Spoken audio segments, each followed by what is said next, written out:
In my 20s, I started getting these flare-ups in my shoulder where I would get severe pain in my shoulder, and that progressed to much more frequent flare-ups, not only in my shoulder, but also in my knee, and then eventually in my left hip. It was very clear there was something really, really wrong with me.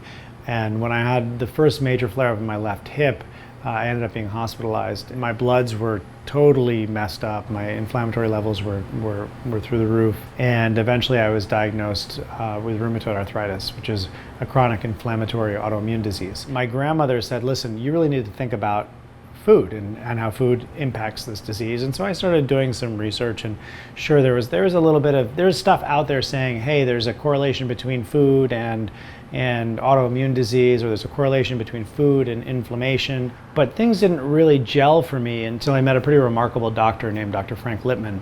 He said, listen, I want to see your medical history. I want to know everything that's gone on with you in the past. I want to digest that.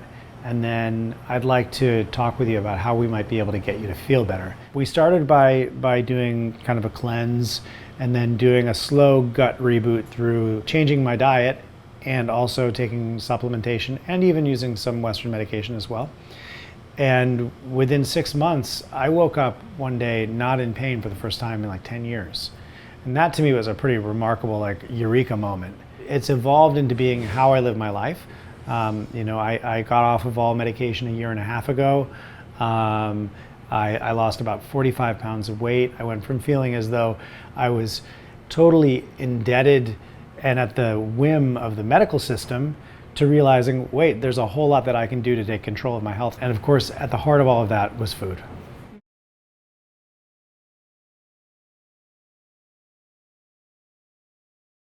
Growing up, food was always really important to me. I was fortunate to grow up on a small farm in Vermont, and we produced the vast majority of the food that we ate.